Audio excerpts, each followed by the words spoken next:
Welcome back to Dronacharya IAS YouTube channel. This is our daily newspaper video जहां हम रोज़ाना the Hindu newspaper के must read news articles, ऐसे articles जो हमारी यूपीएससी प्रिपरेशन पर्सपेक्टिव से इम्पॉर्टेंट हैं, उन्हें ब्रीफली कवर करते हैं। तो चलिए देखते हैं कि आज 27 फरवरी के दिन हमारे पेपर में वो ऐसे कौन से आर्टिकल्स हैं जिन्हें हम आज इस वीडियो में कवर करेंगे। आज हमारा पहला आर्टिकल स्वीडन से रिलेटेड है।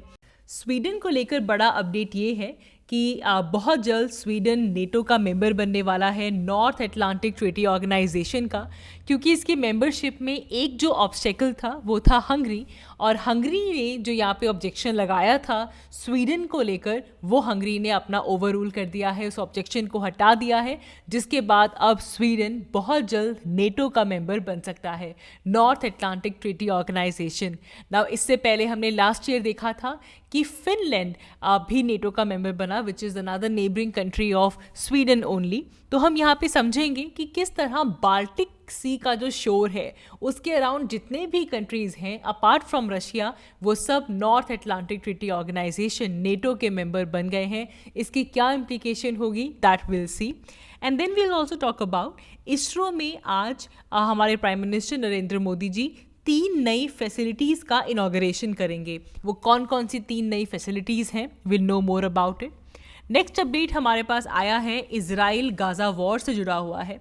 हमने कल भी बात की थी कि इज़राइल जो गाज़ा का सदर्न स्ट्रिप में जो रफ़ा प्रोविंस है वहाँ पे अटैक कर रहा है। एंड आज अपडेट ये है कि इज़राइल ने एक इवैक्यूएशन प्लान जो है वो प्रपोज किया है, जिससे कि राफा में गाज़ा के सदर्न पार्ट में जो सिविलियंस हैं उनको वहाँ से इवैक्यूएट किया जा सके, because Israel is head strong कि अगर उनको टोटल विक्ट्री अचीव करनी है तो उसके लिए ग्राउंड इन्वेजन कंप्लीट गाज़ा का वो करने वाले हैं, इंक्लूडिंग दी रफ़ा। एंड रफ़ा वैसे भी इंपॉर्टेंट है बिकॉज इजिप्ट के रास्ते गाज़ा के लिए जो भी ह्यूमैनिटेरियन एड भेजी जाती है that is through Rafah only. तो अब यहाँ पे एक इवैक्यूएशन प्लान इज़राइल ने प्रपोज किया है। Will try to know more about it. इसके अलावा हम पिछले 3-4 दिनों से फॉलो कर रहे थे, द हिंदू न्यूज़पेपर में ये न्यूज़ आई थी कि रशियन आर्मी में कुछ Indians as a support staff present थे और उनकी यूक्रेन वॉर में फंसे होने की बात आ रही थी कि शायद उनको कंपेल किया जा रहा है पार्टिसिपेट करने के लिए। एंड इसे लेकर हमारी मिनिस्ट्री ऑफ एक्सटर्नल अफेयर्स ने एक क्लैरिफिकेशन दी है कि रशियन आर्मी ने बहुत प्रोएक्टिवली इसे लेकर रिस्पॉन्ड किया है and there are many Indians who are relieved from the Russian army, जो कि वहाँ पे एज अ सपोर्ट स्टाफ या फिर हेल्पर के तौर पर गए थे।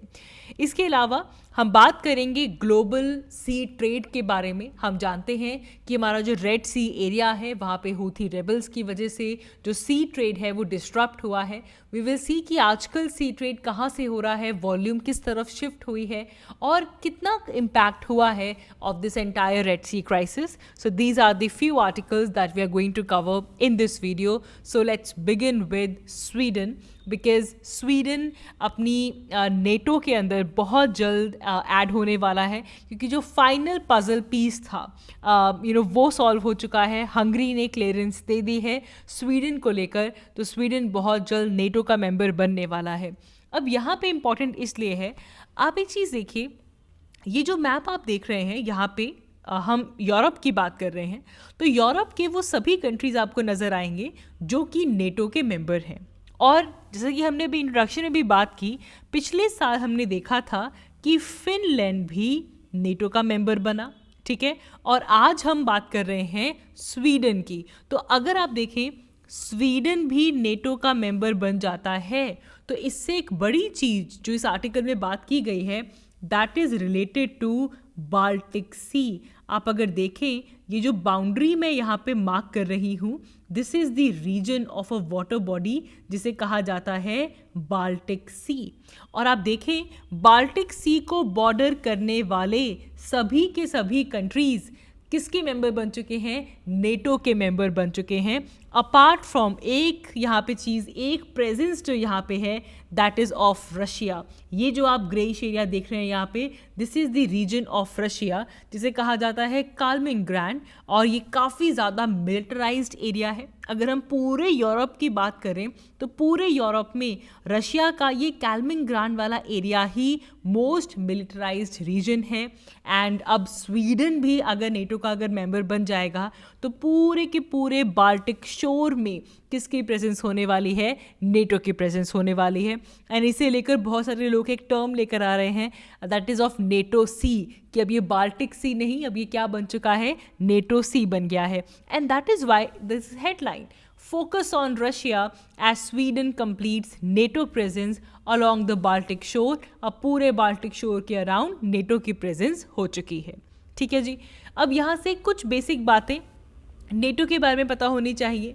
पहली चीज़ तो ये कि इसकी जो फॉर्मेशन थी वो 1949 में हुई थी, और इसमें यूरोपियन और नॉर्थ अमेरिकन नेशंस ने मिलकर ये एक मिलिट्री अलायंस बनाया, कि जो मिलिट्री अलायंस हमारा है इसमें हम पॉलिटिकली भी और मिलिटरीली भी हम मिलिट्री वाइज भी क्या करेंगे? कोलैबोरेट करेंगे। तो यहाँ पे कलेक्टिव डिफेंस की, कलेक्टिव रिस्पॉन्स की कमिटमेंट ली जाती है, जो कि हमारे नेटो के आर्टिकल 5 में कहा गया है that we will follow the collective defence principle. मतलब नेटो के किसी एक मेंबर के ऊपर अगर अटैक होता है तो हम ये मानेंगे कि पूरे नेटो के ऊपर अटैक है और हम सब कलेक्टिवली रिस्पॉन्ड करेंगे। तो 1949 में नेटो की फॉर्मेशन होती है, और लास्ट ईयर हमने देखा था कि फिनलैंड 31st कंट्री बना था नेटो को ज्वाइन करने वाला, और आज अपडेट ये आ गया है कि स्वीडन को लेकर भी लंबे टाइम से डिस्कशन चल रही थी। जब से फिनलैंड बना है मेंबर तब से ही स्वीडन की भी डिस्कशन चल रही थी, लेकिन स्वीडन को लेकर कुछ ऑब्जेक्शंस थी जो कि अब क्लियर हो चुकी हैं। हंगरी ने अपना सेंड दे दिया है, और जिसकी वजह से स्वीडन भी बहुत जल्द मेंबर बनने वाला है नेटो का। तो देखो, एक चीज़ याद कर लीजिए अच्छे से कि बाल्टिक सी को कौन कौन से कंट्रीज़ बॉर्डर करते हैं, क्योंकि आज जो पेपर में हेडलाइंस आई हैं वो यही हैं कि बाल्टिक सी के एरिया में नेटो की प्रेजेंस जो है वो बरकरार पूरे तरीके से कंप्लीट हो गई है स्वीडन के नेटो में जाने से। तो कौन कौन से कंट्रीज़ बॉर्डर करते हैं, बी इट वेरी क्लियर। सबसे पहले आप देखिए यहाँ पे Sweden, of course Sweden touch करता है, फिनलैंड टच करता है। Then you can see this is a Gulf of Bothnia, जो कि एक्सटेंशन है आपके बाल्टिक सी की, और यहाँ पे आपको मिलेगा गल्फ ऑफ फिनलैंड। ठीक है, Gulf of Bothnia and Gulf of Finland. तो स्वीडन करता है, फिनलैंड करता है, एस्टोनिया, लाटविया, लिथुआनिया, पोलैंड। और अब देखो यहाँ पे है रशिया का रीजन जिसे कहते हैं कालिनिंग्रैड, जहाँ से रशिया भी बाल्टिक सी को टच करता है। याद रखेंगे ये बात, मिस्टेक हो जाती है, ये लगता है कि शायद रशिया नहीं करता होगा, लेकिन रशिया का ये जो कालिनिंग्रैड एरिया है ये भी बाल्टिक सी को टच करता है। तो यही तो बात हो रही है कि रशिया के इतने से हिस्से को छोड़ के बाकी सारा का सारा ये जो शोर है यहाँ पे किसकी प्रेजेंस हो चुकी है? नेटो की, which is the North Atlantic Treaty Organisation. तो ये इंपॉर्टेंट है आज के लिए। अपार्ट फ्रॉम दिस, इसरो की बात करते हैं, the Indian Space Research Organisation. तो आज के दिन हमारे प्राइम मिनिस्टर नरेंद्र मोदी गगनयान, जो हमारा ह्यूमन स्पेस फ्लाइट प्रोग्राम है, इसकी प्रोग्रेस को रिव्यू करने वाले हैं, और साथ ही में इसरो को 3 नई फैसिलिटीज़ जो हैं वो डेडिकेट करने वाले हैं। ठीक है जी। एंड इवन ये भी हो सकता है कि आज गगनयान प्रोग्राम में जो एस्ट्रोनॉट्स जो जाने वाले हैं उनके नेम अनाउंस किए जा सकें। तो next year most probably Gaganyaan mission जो है वो एक्सपेक्टेड है, जहाँ पे हमारे ह्यूमंस को स्पेशली जो एस्ट्रोनॉट्स हैं उनको भेजा जाएगा to the orbit, and then they will come back to the earth safely. तो ह्यूमन स्पेस फ्लाइट इसे कहते हैं। एंड ऑफ कोर्स इसे लेकर कुछ अपडेट आ सकता है। अपार्ट फ्रॉम दिस, 3 नई फैसिलिटीज़ जो हैं वो हमारे प्राइम मिनिस्टर नरेंद्र मोदी जी डेडिकेट करने वाले हैं इसरो को। The first one over here is the trisonic wind tunnel.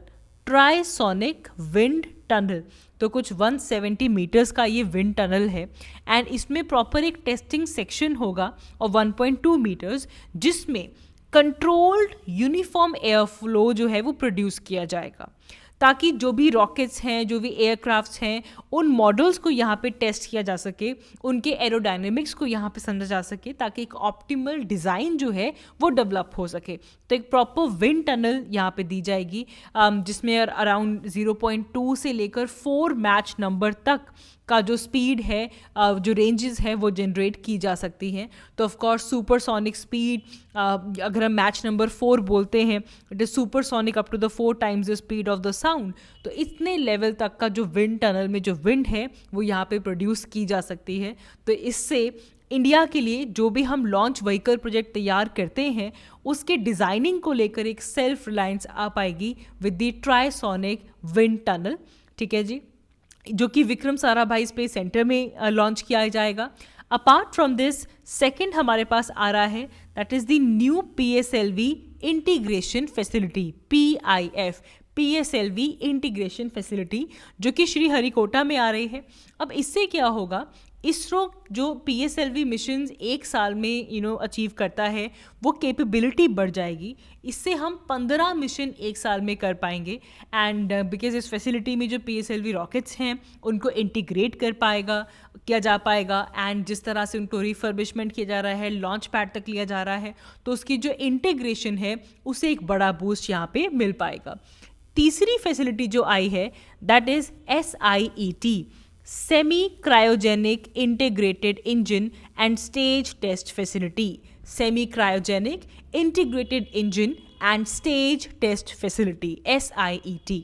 इससे क्या है कि इसरो को कैपेबिलिटी मिलेगी कि जो सेमी क्रायोजेनिक इंजन्स हैं उनकी कैपेबिलिटी को टेस्ट करना। और ये इंजन जो है उसे कहा जाता है SEE 2000, which is semi cryogenic engine. It uses refined kerosene. ठीक है, ये रिफाइंड केरोसिन यूज़ करता है और लिक्विड ऑक्सीजन को एज अ प्रोपेलेंट यूज़ करता है अपने रॉकेट स्टेज के अंदर। तो इसकी कैपेबिलिटी को टेस्ट करने के लिए semi cryogenic integrated engine and stage test facility जो है वो यहाँ पे जो इसरो का जो प्रोपल्शन कॉम्प्लेक्स है महेंद्रगिरी तमिलनाडु में, वहाँ पे इसे डेडिकेट किया जा रहा है। तो ये 3 नई फैसिलिटीज़ इसरो को आज मिलने वाली हैं। आगे बढ़ते हैं, बात करते हैं सी ट्रेड की। तो लास्ट ईयर नवंबर से ही हम देख रहे हैं कि यमन के हुथी रेबल्स रेड सी के ऊपर, वहाँ पे जो शिप्स वहाँ से पास करते हैं उनके ऊपर अटैक करते हैं। They are showing their solidarity with the Palestinians, and जिसकी वजह से क्या हो रहा है कि ये जो रेड सी का रूट है ये एशिया और यूरोप को कनेक्ट करता है और ये क्रिटिकल वाटर वे है। और यहाँ पे अटैक करने की वजह से जो ग्लोबल सी ट्रेड है, ऑफ कोर्स यहाँ पे डिस्ट्रप्शंस हुई हैं। अगर आप यहाँ पे ये मैप देखें, ये आपको शो करता है अटैक से पहले किस तरीके से रेड सी के रूट से एशिया और यूरोप के बीच में ट्रेड हो रहा है। रेड सी का route, can you see this? लेकिन ये जो सेकंड मैप है ये आपको शो करता है कि जब से रेड सी में अटैक्स हुए हैं, किस तरीके से instead of going towards the Red Sea area, जो ट्रैफिक है वो कहाँ से होकर गुजर रही है, अफ्रीका के आपके केप ऑफ गुड होप से होते हुए, अटलांटिक ओशन से होते हुए यूरोप जा रहे हैं। Can you see the change? पहले ये शॉर्टेस्ट रूट फॉलो किया जाता था और अब यहाँ से ये लॉन्ग रूट लेते हुए केप ऑफ गुड होप से होते हुए पूरे अफ्रीका को सरकमपास करते हुए यूरोप पहुँचा जा रहा है। तो ऑफ कोर्स री रूटिंग हो गई है शिप्स की और अब वो केप ऑफ गुड होप से लॉन्गर रूट लेते हुए जा रहे हैं। सुएज कनाल वैसे भी ग्लोबल ट्रेड का 12 to 15% ट्रेड जो है वो सुएज कनाल से होकर गुजरता है। एंड अब यहाँ पे जो न्यूज़ आ रही है वो ये है कि 82% जो कार्गोज़ की पासिंग है रेड सी से वो डिक्लाइन हो गई है और वहीं केप ऑफ गुड होप से 60% की जो पासिंग है वो बढ़ चुकी है।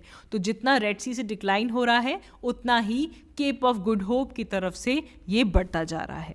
ठीक है, इसके अलावा बात पनामा कनाल की भी की गई है। इस आर्टिकल में हमने बहुत अच्छे से डिस्कस किया था कि पनामा कनाल जो कि आपका जो नॉर्थ अमेरिका की जो टिप आती है वहाँ पे ये कनाल बनाई गई है जिसके थ्रू अटलांटिक ओशन और पैसिफिक ओशन को जोड़ा जाता है। पनामा कनाल का भी जो ट्रेड है वो कम हो गया है।